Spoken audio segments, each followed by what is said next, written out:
Hello out there in Facebook world and YouTube world and all of our simulcasting locations.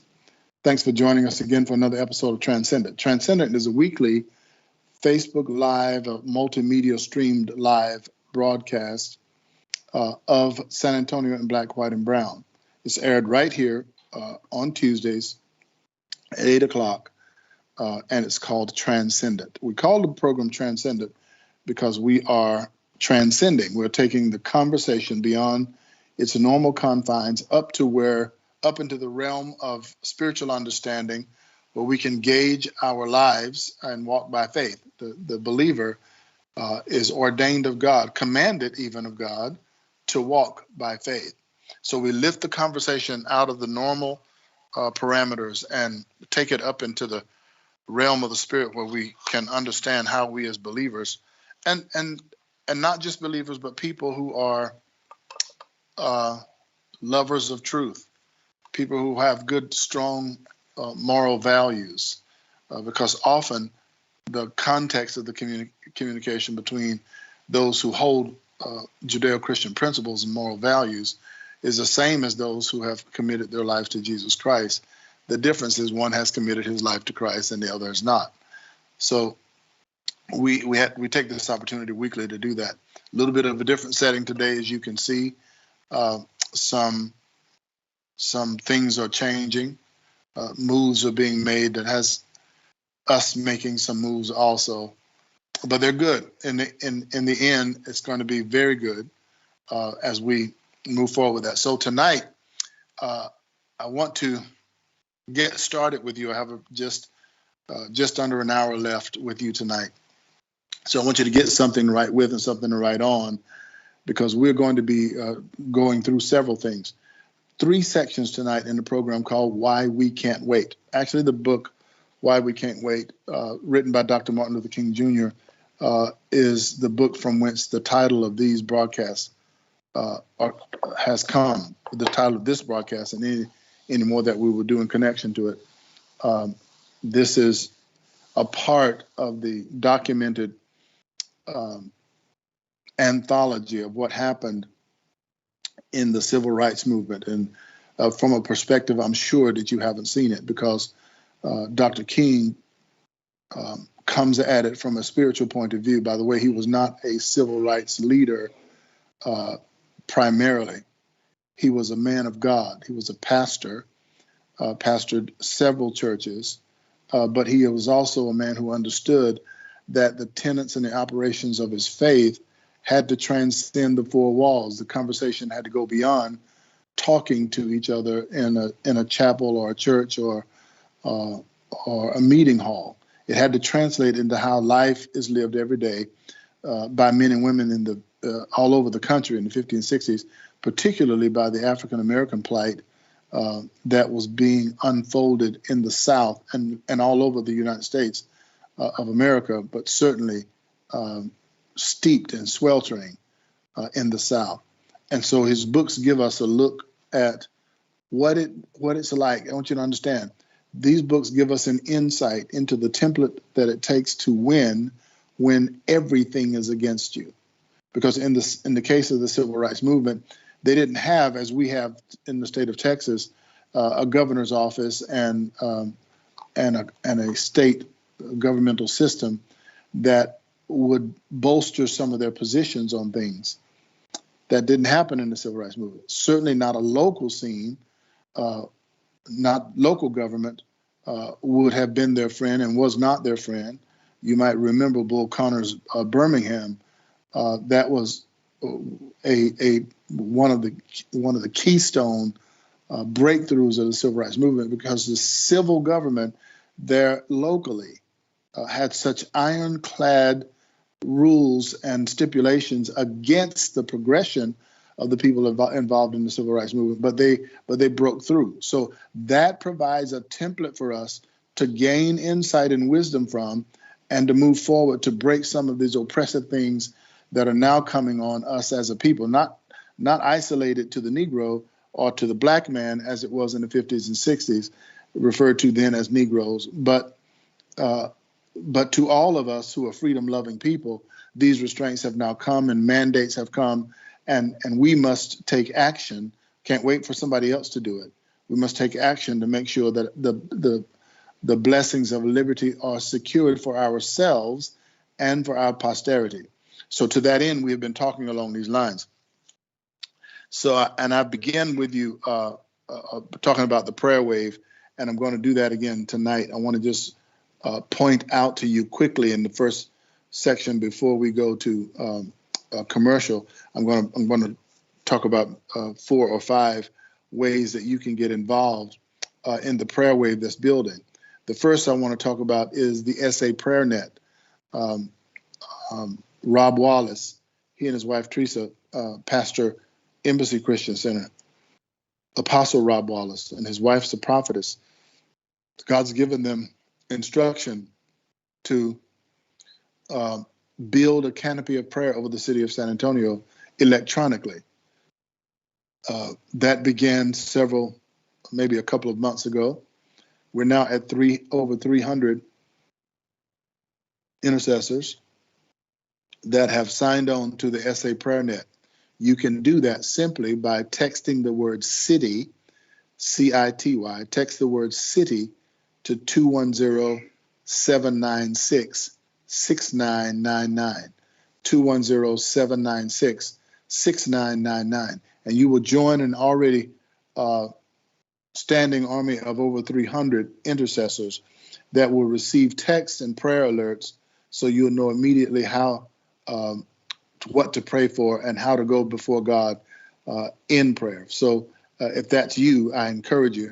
And Rob has informed me continually that people are signing on. So thank you so much, listeners, for taking the time to do that. SA Prayer Net, just type the word city to 210-796-6999. That's one of the swells that's in this prayer wave that God is building here in the city of San Antonio. Another one is Lighthouses of Prayer International, led by Pastor Gene Leffler, who also pastors a local church here, River of Life Church, on the southeast side of our city. But he runs Lighthouses of Prayer International, formerly formed and run by Joan Courtney. And actually, this coming Friday will be a time of celebrating and rejoicing with Joan for her faithfulness in the nearly 25 years that she led First Women's Neighborhood Prayer, 17 or so groups of women around the city praying. That was prior to the coming of the Billy Graham Crusade, but after the crusade came and went, she still had this mandate upon her heart. And so for 25 years, she has been leading that women's neighborhood prayer that turned into Women's Prayer International, because it moved from the confines of the city of San Antonio and began to spring up in other cities. God's hand was and is on it. And then it went from Women's Neighborhood Prayer to Women's Prayer International to Lighthouses of Prayer, and it included now men, so that men gather in homes to pray, as well as women gather in homes to pray around the city. And Pastor Gene Leffler has added an additional dynamic to LPI, which is praying pastors. And for the last 18 months now, we have been gathering faithfully together. Now, that is a move of God in and of itself, seeing that a pastor's schedule is oftentimes very busy. But this prayer wave is continuing to build here in the city of San Antonio. For the last few months, probably the last half of this year, we have dedicated the first Sunday night of each month to gather together with our intercessors and church members at a central church or a single church here in our city for the purposes of prayer and worship and intercession, and letting God lead us as we pray through specific targets, prayer targets that God gives us. And I want you to know that God moves in answer to prayer. He moves mightily in answer to his children calling out to him in prayer. So if you want to be a part of that expression of the prayer wave, then join us this coming first Sunday night in November. We will be at Vida Abundante on the south West Military and South Presa, near the corner of Southwest Military and South Presa. Pastor Eli Bonilla pastors a multi-sided church, one congregation and the mother congregation, if you will, is at Military and South Presa. So we will be there Sunday night, the first Sunday night in November. Somebody put the date. I'm a little hamstrung tonight because I'm looking into the face of my own phone where I would normally be seeing your comments and reacting to you to some degree. I can't see them today because I'm using my phone as the camera. But as you're talking with each other, someone please identify the date of the first Sunday in November and put it in the remarks there so that others will know where that is, what specific date it is. The first Sunday in November, we will be at Vida Abundante on the south side. So you got notice about the prayer net. You have notice about LPI. I want to tell you about the I Pray Experience, which is an initiative at San Antonio in Black, White, and Brown. Every Friday, we dedicate to a time of live prayer from 10 to 11 o'clock in our offices at 8023 Vantage Drive, Suite 313. And what a powerful time it was this past Friday. Natalie Hardy, our executive director, leads that prayer time, and I asked her about it when I was downstairs actually praying with the pastors, and afterwards went up. We office in the same building at Callahan Tower, 8023 Vantage Drive. We're in Suite 313, and LPI is in Suite 200. So we're just separated by a single floor. I was praying with the pastors downstairs, and afterwards came up to meet with the SABWB staff, and with the staff went through some things with them. And one was how the I Pray experience went. And Natalie, with bright eyes, told me that it was a powerful time of prayer. Actually, some people that had been in the training on the 14th, and I'll get to that too in a moment, showed up on that Friday for prayer. So thank you for doing that. Thank you for just not only coming to the training, but following through in prayer as well. So having said that, the I Pray experience, I want to remind you of it, and we're going to go to commercial here pretty soon as we get ready to show you the I Pray experience commercial. Then we will come back for the second half of our program. The I Pray experience commercial is coming right up. I'll be right back just after this.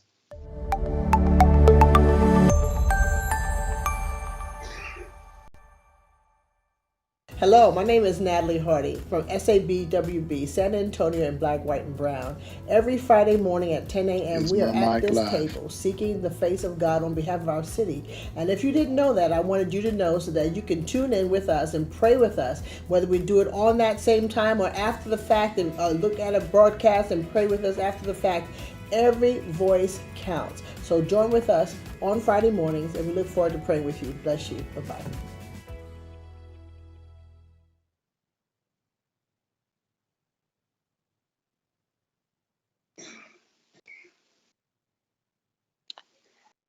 All right, you saw that I Pray experience commercial. And we're going to go into the second section of our program tonight, which deals with we've got good news for you. All of this praying is effective. All of this praying is being effective, and you need to know that it is. In our training on the 14th of October, we're training, and I'll tell you more about this in a minute. But we're training to execute another nonviolent direct action, putting pressure where it belongs as we secure the blessings of liberty for ourselves and our posterity at the SAISD school board. And there are many school boards across our state that is in direct defiance of the law, using children to reinforce their disobedience to the law of the state, using claims that are unfounded claims to do that. But parents are waking up. For example, I need some graphic help here. For example, on the north side, in the Northside Independent School District, there was they had a mandate, not that one. That's HB 28, HB 25, the one with the mask on it. They had a mandate that required the children to wear masks, but parents went and stood before the school board and reminded the school board that they were breaking the law, and reminded the school board that they have a responsibility to the training of our children, leading by example, and reminding them that their children were not to be used as assets or reasons for the school board to break the law. The school board later came out and said it dropped its mandate because the cases dropped. You're going to have cases. The change of season, you're going to have cases of influenza, and these are all serious, but we don't put masks on because of them. So we are, they went and stated their case before the school board, and the school board, as a result, has rescinded their mask mandates in Northside. Now, that's a big deal because Northside is the largest school district in our city. And I wanted to let parents know, I wanted to salute parents like some of them that attend Faith Outreach Center and other ladies and men who went and stood before the school board and requested that they stop breaking the law and using their children as assets to break the law, and to remind them that they as parents cared for the welfare and the safety of their children. And that was the exact reason many of them did not want their children in masks. So the North Side has complied with the wishes of the parents, which is what it should do, and have removed the mask mandate. Unlike San Antonio Independent School District, which has been sued by the state attorney general and the president of the SAISD, and the SAISD board has been sued by Ken Paxton, our state attorney general, for breaking the law again. And parents are standing up. In fact, our next NDA, our next nonviolent direct action, will be at SAISD on November 8th. I'll give you details about that in a moment. And you're not obliged to show up just because we're doing something. The people's movement, we move with intention and purpose. So we're doing training now to arm us both in number and in information to be able to do that NDA, nonviolent direct action, at the date stated and at the location stated. And I'll tell you more about that in a minute. So there has to be some stuff going on there to put pressure where it belongs, as it did on the North Side. So I want to take you actually to another piece of good news today, along with NISD rescinding its mask mandates, and the Supreme Court ruling that has stayed this vaccine mandate that the SAISD put forth. Now, the SAISD is the only school district in the state of Texas that put forth a vaccine mandate for their employees. Thankfully, before it was to be enjoined, which was on the 15th of October, that would have been last Friday, the state Supreme Court put a stay on that mandate, and they are now having to walk back this mandate, and this is saving a bunch of people jobs. So the Texas State Supreme Court should be applauded for upholding the law and not allowing the school district, this rogue school district, the only one in the state that is mandating vaccines for their employees. People who are in objection to taking an immunization should not be forced to take one, nor should they undergo these kinds of restrictions and pressure and coercion. My wife and I were talking about this earlier, and she reflected on the fact that not too many months ago, that the school districts led in something called the anti-bullying campaign. The anti-bullying campaign. And yet they turn around in the face of vaccines and want to bully their employees into doing it. Just talking out of two sides of their mouth. I got such a smart wife. But yes, you should not bow to the pressure. Just like the school districts told other children, don't yield to bullying. I'm saying to you, don't yield to bullying from the school board either.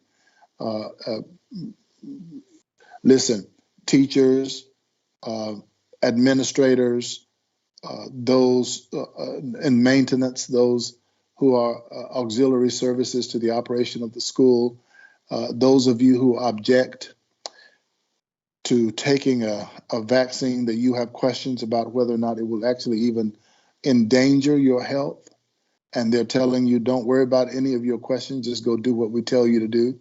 That's not the way it happens in a free society. That's what happens in a Marxist and a socialistic society, in an elite society where government knows best.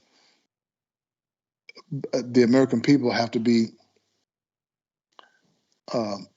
convinced through objective data, and convinced by outlying experience that such a thing warrants the kind of action that they're forcing. And there's nothing that indicates that. There's nothing that indicates it. The death rate, if you look for yourself, if you look at it for yourself, the death rate and nothing else warrants all of these shutdowns that we've gone through and all this stuff that people are trying in power to move you to the elite core to push around and bully the masses.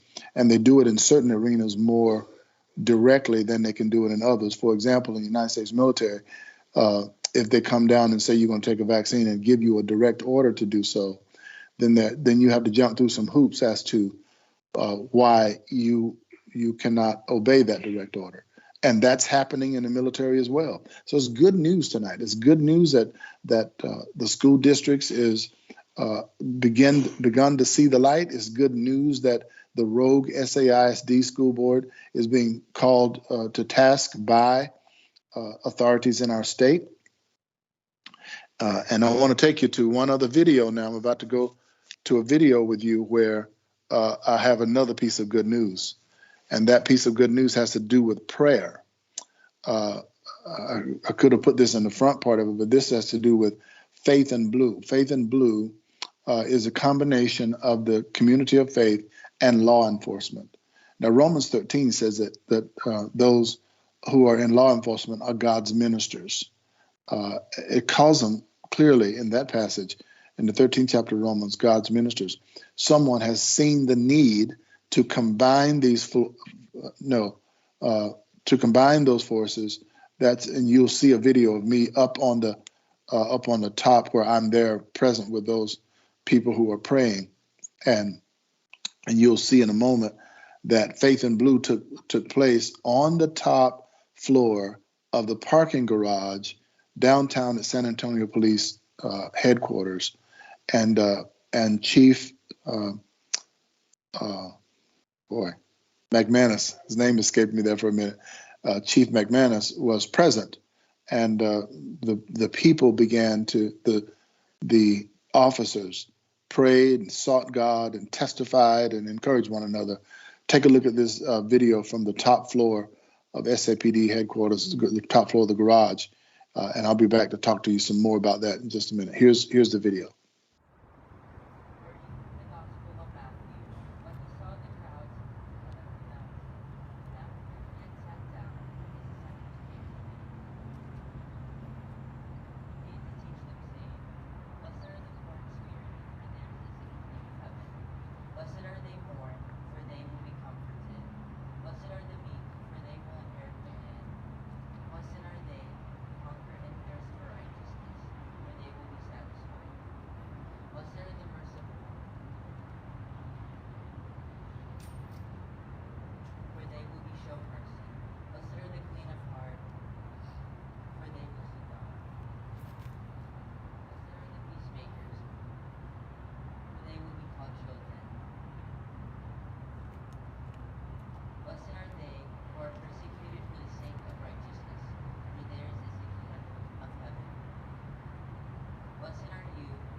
Now you see that young man on top on the platform there was reading the Beatitudes, and those officers that you see there in uniform was there, and of course they're applauding the young man's reading, but they're there for prayer. And did you know this?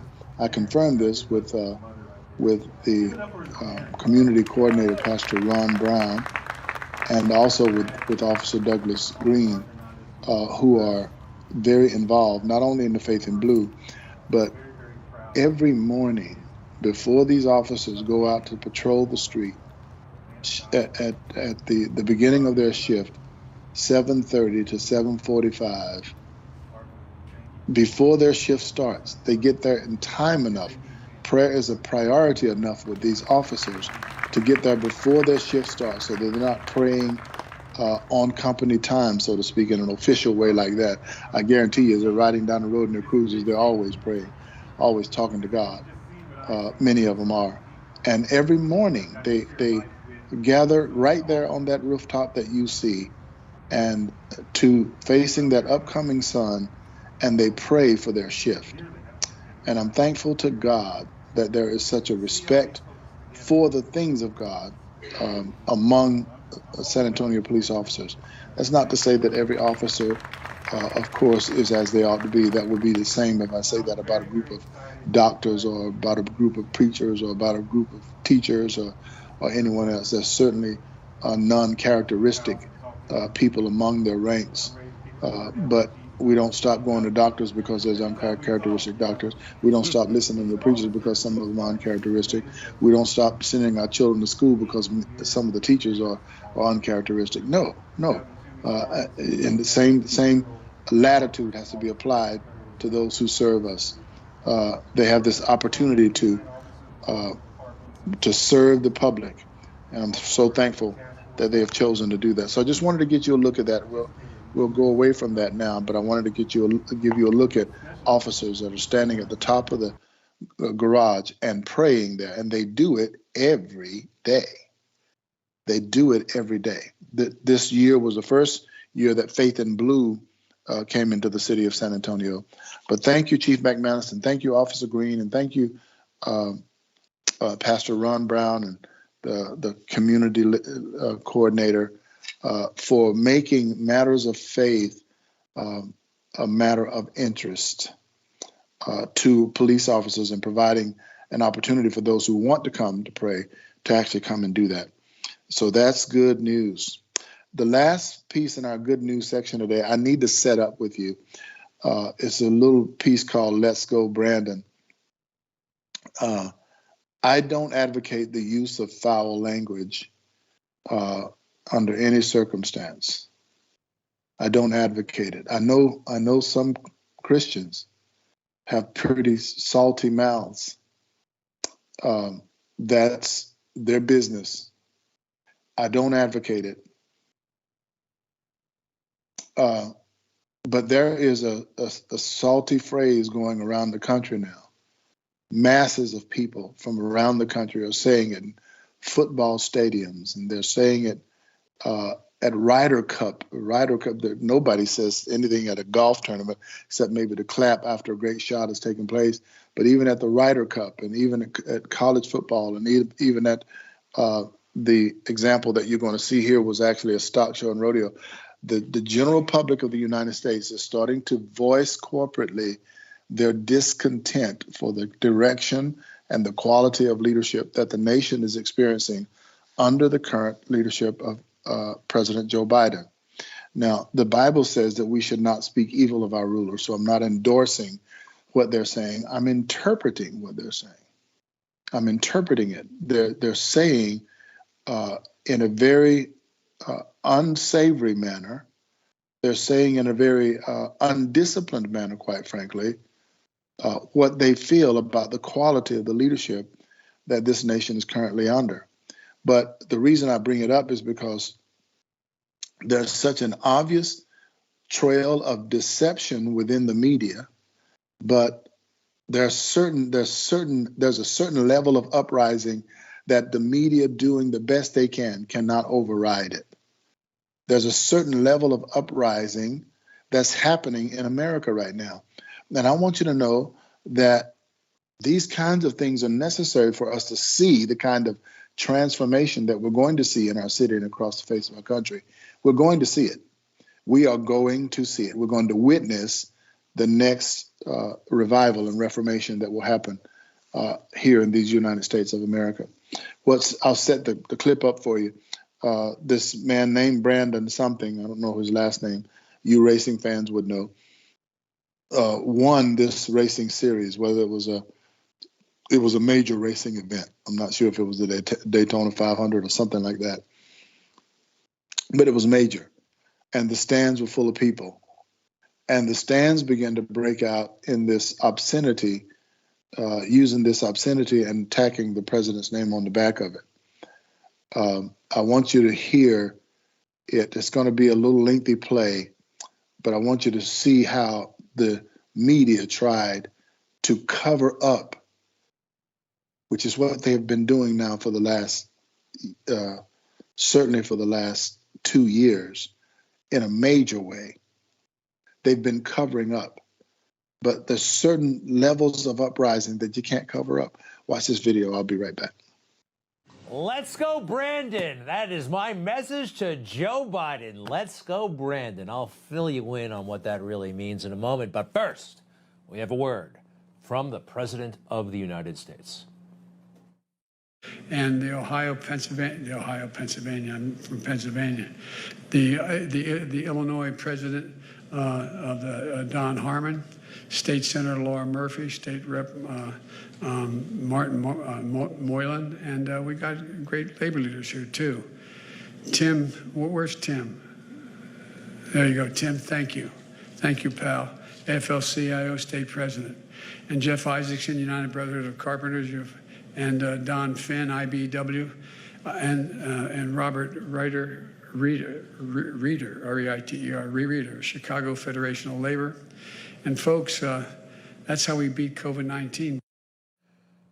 Okay, now that's salesmanship, huh? Joe Biden on the road, pushing the infrastructure bill and how well he's handled COVID. Whew. Maybe he is better off in the basement. But back to the Brandon situation. Let's go, Brandon. It really is sweeping the nation. Now, you know what we mean here, right? Brandon is this guy, Brandon Brown, and he won a NASCAR race down in Talladega. It was very beautiful for him. He was being interviewed by a reporter, and this happened. All of our partners, oh my, just such an unbelievable moment. Brandon, you also told me, I can hear the chants from the crowd. Let's go, Brandon. You told me you were going to kind of hang back those stages and just watch and learn what that helped you there in those closing laps. Oh my God, it was learning how line didn't stay to and everything shifted top to bottom so much. All right, I'm not going to give the reporter, actually, the benefit of the doubt. I think, like so many reporters, they took something that was bad for Joe Biden, pretended it didn't happen, and pretended it was something else. But the Let's Go Brandon craze is sweeping the nation.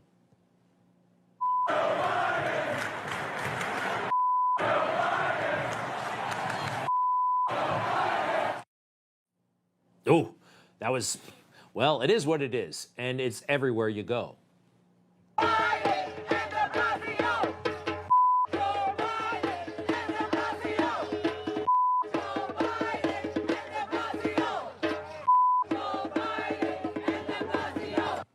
Hey, this is really unifying the country, actually. Look at that, all walks of life. Huh? It's embarrassing for Joe Biden, and a little bit Brandon, too. I feel bad about that, but it's code for something that Joe probably needs to hear. And it's finally having an impact. People are learning the truth about Joe Biden. Take a look at this, 38% latest approval rating, according to Quinnipiac. Now, with an approval rating beneath 50%, some say as low, depending on whose poll you're looking at, some say as low as 38%. The administration and its leadership and the impact that it's having on the nation is in trouble, and we're 9 months in. For those of you who didn't see this coming, you should have. because there were indicators that this was not going to be good. But you ignored those indicators because of a hatred for the former president and the person that the media made him out to be. Now, is he braggart and braggadocious and it could be even argued obnoxious at times? Certainly uncouth in his behavior by the admittance of his own mouth. Yes, all of those things are true. But you will go through the scriptures and you will find people that were just like that God used. His purposes were met by using them. A man named Darius in the 45th chapter of the book of Isaiah, king, by all historical accounts, the furthest thing from a Christian leader that you could imagine, and yet God used him to help restore the nation of Israel. Elijah the prophet is told to go anoint 3 people in his stead. One of the 3 was Jehu, who was to be over Israel. And you read the story of Jehu, God told the prophet to go anoint that guy? Yeah, that roughneck, that idolatrous man was the one who took down Jezebel. So because we don't agree with all of the character traits in a leader, we look beyond the things that are of interest to that person in authority that are beneficial to the body of Christ. But God's helping us. I mean, God's helping us. He's helping us. What that phrase around the country, as I said, I don't endorse the use of such language. I keep saying that because I don't want to be misunderstood, to say that I'm willing for others even to speak evilly of the ruler. But I believe that the rulers do, or Jesus himself spoke very plainly and strongly to the rulers of his day, called them whited walls and whited sepulchres. Outside they look good, but inside they're dead men's bones. And he called them a brood of vipers. And so those kinds of confrontational statements were not foreign to Jesus, and nor was he foreign to using that kind of communication. That's not an obscenity. So I'm not, again, endorsing the use of the obscenity where the president is concerned. I'm just interpreting it for you. And the interpretation of it is that there is a building unrest and a building dissatisfaction, even with people who voted for this president and for this administration. For some in the administration. Once the administration comes in, then there are other people that are appointed, like Secretary Murrell, for example, who is arming the FBI to go after parents who dare say anything to the school board about the raising of their children, that he's willing to use the forces of the FBI to call them terrorists. Yeah, you and I, we didn't have to be here, but we are here. And since we're here, we have to keep our eyes fastened on the Lord and keep love and compassion in our hearts for everybody, even for those who voted for this foolishness to come in. Keep love and compassion in our heart for it. Many of those votes, by the way, it is becoming more and more clear each day and through every examination that the votes were not authentic. The votes that came in were not proper, and that the situation was rigged from the very start. And then foul play and the lack of integrity reigned throughout the process. But God is still God, and he is still on the move in this country. He's still on the move among his people. So I'm going to go to commercial now. When I come back, we're going to jump into our final portion tonight. I'll only have about 6 or 7 minutes when I come back to talk to you about why we can't wait. Let's look at this last commercial, and that enjoins us to become SABWB partners. And of course, we'll give you a formal opportunity at the end tonight. But I'll be right back right after this. Hello, everyone. I'm Charles Flowers, the founder of San Antonio in Black, White, and Brown, also known as SABWB. SABWB is the premier leadership space where influencers from every race and position and perspective converge to build relationships and collaborate on the implementation of principles that shape the culture. SABWB is your voice speaking aloud for integrity, for justice and transparency and truth in our city. SABWB is your platform for collaboration leading to impact and transformation. SABWB is your presence in the marketplace of ideas in business and politics and education, sports, entertainment, health and wellness, media, and the church. SABWB needs your partnership as we together transcend the boundaries of race and class and build a kingdom culture here in San Antonio. Partnership is only $10 a month, easy enough for all of us to participate. Many of us doing a little will have major impact in our city. To partner, go to sabwb.org or text SABWB space your gift to 84321. Thank you in advance for joining in the transformation of our city.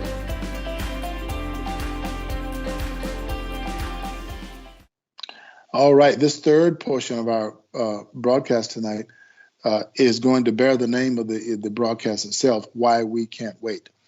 And I want to just read a very small portion of the introduction to this book. It actually has two intros, one written by Dr. King himself and another written by Dorothy Cotton. I'm going to read why she wrote at the end of her introduction, Why We Can't Wait. And although the list of reasons are not exactly the same then as now, they are similar, and we could interject our own intolerables into that list, and then we have to do something. Here's the last page of Dorothy Cotton's introduction to Why We Can't Wait. We learned some important lessons in our Birmingham struggle, and we need to apply those lessons now. As Martin said, we can't wait. We cannot wait because the jails are full of young Black men, including men who are fathers but unable to parent their children. We can't wait because we know now that failing to make education a priority cheats the country of latent talent. We can't wait because our young men and women are being programmed to kill. None of this is to suggest that the road ahead will be easy. The Birmingham struggle was difficult. But I remember something a white Birmingham businessman told me many years after the events recounted in this book. Mr. Emil Hess had the courage to acknowledge that Birmingham had catapulted America into the 20th century. We can't wait either. We can't wait while things like this, and I'm going to pull up one other video for you. It's Lieutenant Governor Mark Robinson out of North Carolina. We can't wait while stuff like this is going on in our schools. I want to take you this video. I'm going to come back, and then we're going to close right after. Here's Mark Robinson. All right, good afternoon. How's everybody doing? Hope everybody's fine. All right, let me make this statement. I've made this statement several times, and I'm going to make this statement again. I'm going to make it plain. Let me hear him. This issue here that's being driven, this narrative that's being driven that I have something against the LGBTQ plus community is absolutely false. Look, this is the United States of America. This is not a theocracy. I do not have the right to tell anyone how they live their personal lives. In fact, I am in favor of people being able to determine how they live in their own space and being safe in their own space and being secure in their own persons. And I will fight every day as Lieutenant Governor to make sure that people's constitutional rights, both state and federal, are protected, even if I disagree with those lifestyles on a personal or spiritual level. That's not my job as Lieutenant Governor. It is to protect people's rights, and I will do that every day that I'm in this office. Now, that being said, this issue has been twisted into something it is not about. What this issue is about for me, and always has been, is this.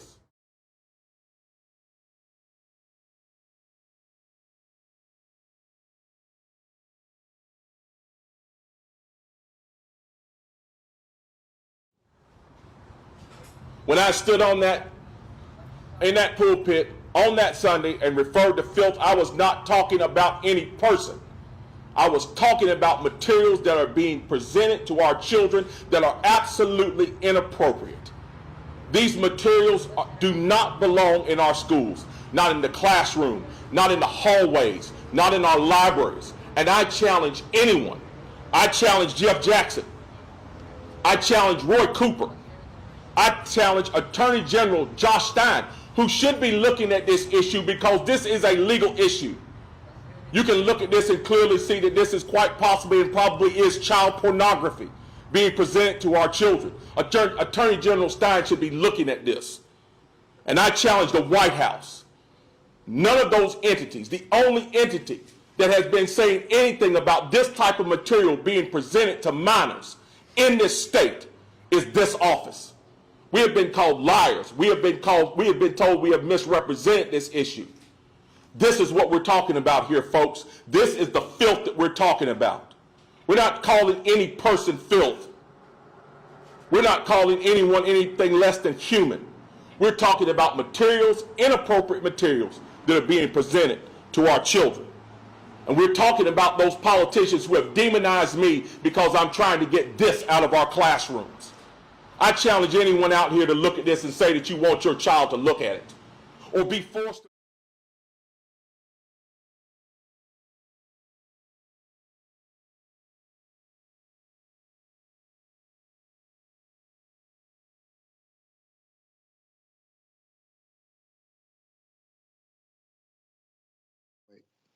Now, you say that's in North Carolina. That is not in the state of Texas.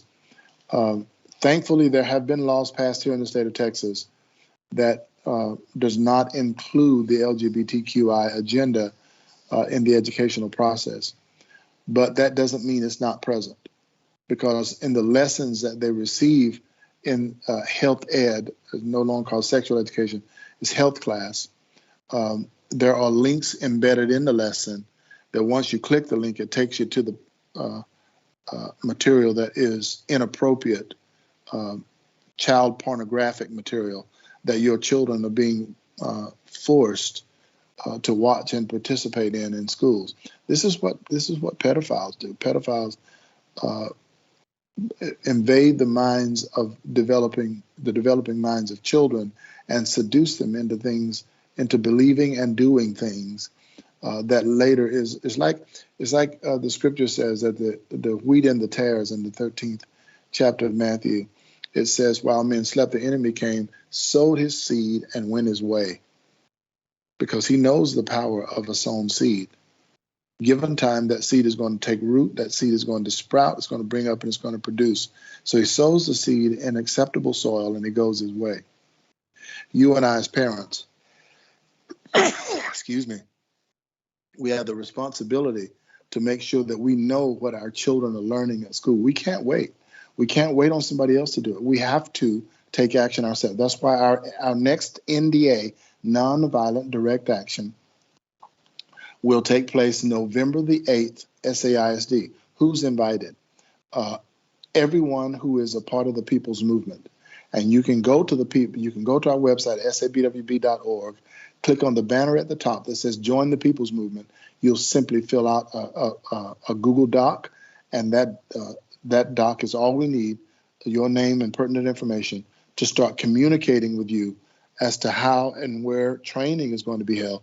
We held one October 14th last week at the Focus Center Bookstore and Cafe on the grounds of Faith Outreach Center. Our next training is the 28th of October, same place, same location, same time,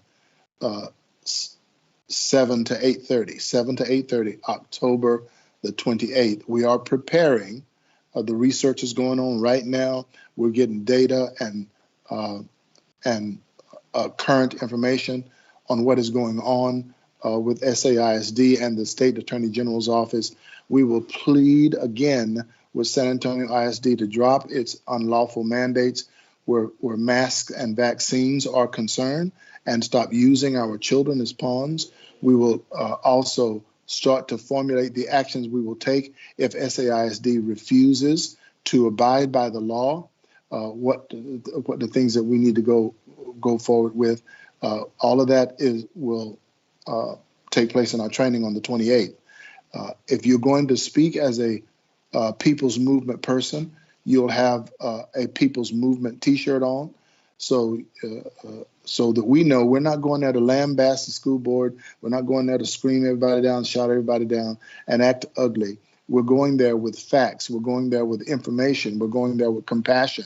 We're going there with a heart for our children, to see them stop being used as pawns by the San Antonio Independent School District in order to push an agenda which is not educational, is political. Do you think that the that the coronavirus doesn't work on the north side? You think that when it hits the north side boundaries that it just weakens and it goes away? No. This is not a matter of trying to keep your children safe. This is a matter of the exertion of power in rebellion over state government by a school board that needs to be reined in. I told you that the SAISD school board is the only school board in Texas that mandated vaccines for its employees. Mandated it. Either take it or lose your job. And that's going on across this across the country in many respects, but here in Texas, things have come down the pike to make sure that you have, as a person, if you have governmental authorities that are standing with you and giving you the wherewithal not to lose your job and those kind of things because of a vaccine mandate. Our current governor and in this current session are passing laws that no corporation, public or private, this is the last governor's order, that no corporation, public or private in the state, can make a person lose their job behind not being vaccinated. And that governor's order also went into this third session to be brought into law by the legislature, that no entity in Texas, public or private, has the authority to. It's a governor's order has force and effect of law, so it is law by his edict. It will become even a more firm law of the land as the legislature, which is now in their third session, their third special session, is debating and moving in that direction. I want to thank God for the passing of HB 25, where young boys are not now allowed to participate in young girl sports, even though those young boys claim that they're girls. They can no longer participate in women's sports or use women's facilities. Thank God for that. There's a lot to rejoice about. God is on the move. Great stuff is happening in our state. But you and I have to stay on top of those things and be willing to be voices that move in the right direction with them. So join the People's Movement. Go to our website, sabwb.org. Click the banner that says Join People's Movement. We'll make sure that's very simple for you. We've done it this week to make sure that there's no hangups. If there are hangups, you run into some, please let us know. We will clear them out so that your joining the People's Movement can be quick and easy. Go to our website at sabwb.org, click on the banner, fill out the Google Doc, and you're in. And then we'll start communicating with you by text to let you know when the next training will be. And I'm letting you know publicly when it's going to be. It's October the 28th from 7 to 8:30 at 3806 Sunshine Ranch Road, the Focus Center Bookstore and Cafe. Also, I want to say to our over 100 People's Movement people now, I want to say to you, I want to put this little alert out to you. Within the next week and a half, there is a strong likelihood that SABWB will receive about $2.5 million worth of what you're seeing on the screen is now how you can become a member. But please go there and click that and do that. But what I want to tell you about at this present time, go back to me. What I want to tell you about at this present time is the $2.5 million worth of material that's coming is the likelihood that it'll be here by the 29th of October. And our People's Movement people will be the one who will be called upon as volunteers to go through that. These are name brand clothing items for men and women, for adults and children. Name brand stuff, brand new stuff that they couldn't sell because of COVID. They just didn't have the traffic in the stores, and now they're getting newer stuff. So they had to do something with their unused new items, and they're now in the process of distributing them around the country. And SABWB is slated to get one of those trucks here in the city of San Antonio with about $2.5 million of material on it. So our People's Movement folks, you will be the army that we'll call on to help both sort and stack and arrange and get that stuff ready to get to the heart of people that need it here in our city and beyond our city. So be on the lookout for that. It's another reason for you to become a part of the People's Movement if you're not a part of it. Go there to our website, click on the banner at the top that says Join the People's Movement. Now, the video that you were just watching tells how you can become a partner. And so we're going to close our time together today with that. Become a partner at SABWB simply by going again to our website and clicking on the banner there that says to become a partner. That screen will come up.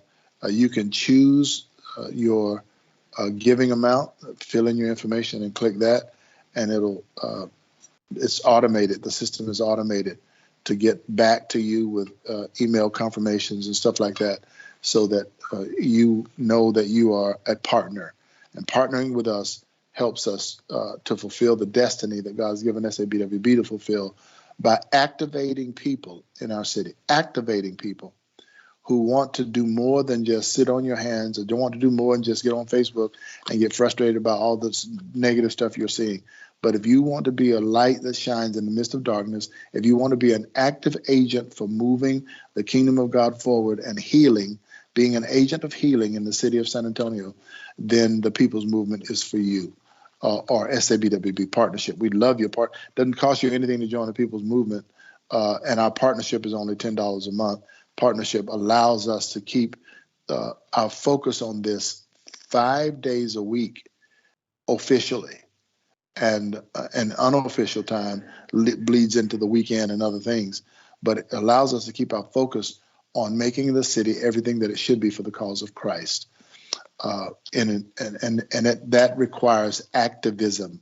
That requires knowledgeable, prayer-led activism. And you are encouraged to become a part of it. So thank you for being with me again tonight. You hung with me in our 3-part program about the prayer wave, and then about good news, and then finally about why we can't wait. And I will be right back here tomorrow, next week, at 8 o'clock for next Transcendent next week. Thank you so much for being with us. And there's a whole bunch of names. I'm looking into the face of my phone, and I can't see because the writing's too small. But those of you who joined tonight, thank you so much for that. My producers give me some names. I hear Maddie's name and Cassia and Sarah and all of you who have joined tonight. Thank you so much for doing that. And pass this around, if you will, please, as we make a difference for the cause of Christ here at SABWB. Love you big. Thank you. I'll see you again next week. Bye-bye now.